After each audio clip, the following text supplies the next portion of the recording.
بسم اللہ والصلاة والسلام علی سید الانبیاء والمرسلین اما بعد اعوذ باللہ من الشیطان الرجیم بسم اللہ الرحمن الرحیم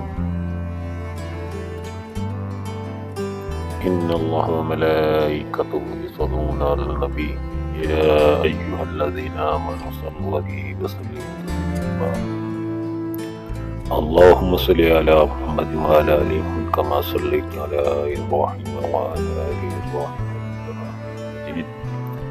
اللهم بارك على محمد وعلى آل محمد كما باركت على إبراهيم وعلى آل إبراهيم إنك شعبان المعظم شعبان المعظم قمری مہینے کیلنڈر کا 8واں مہینہ ہے جو رجب اور رمضان کے درمیان آتا ہے۔ اس مہینے میں لوگوں کے اعمال اللہ تعالیٰ کے سامنے پیش کیے جاتے ہیں۔ ماہ شعبان اور روزے۔ شعبان وہ مہینہ ہے جس میں رسول صلی اللہ علیہ وآلہ وسلم نے رمضان کے بعد سب سے زیادہ روزے رکھے۔ حضرت اسامہ بن زید بیان فرماتے ہیں،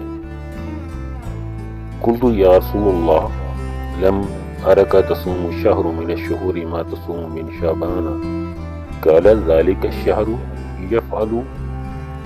یغفل الناس عنہ بین رجب و رمضان وهو الشہر ترفع فيه الآمال إلى رب العالمين وأحب أن يرفع عملي وأنا الصائم۔ سنن النسائی۔ میں نے کہا ہے اللہ کے رسول صلی اللہ علیہ وآلہ وسلم، میں نے آپ صلی اللہ علیہ وآلہ وسلم کو شعبان کے علاوہ کسی مہینے کے اتنے روزے رکھتے ہوئے نہیں دیکھا۔ آپ صلی اللہ علیہ وآلہ وسلم نے فرمایا، رجب اور رمضان کے درمیان یہ وہ مہینہ ہے جس کی فضیلت سے لوگ غافل ہیں۔ یہی وہ مہینہ ہے جس میں اعمال رب العالمین کے سامنے پیش کیے جاتے ہیں۔ بس میں پسند کرتا ہوں کہ جب میرے اعمال پیش کیے جائیں تو میں روزے کی حالت میں ہوں۔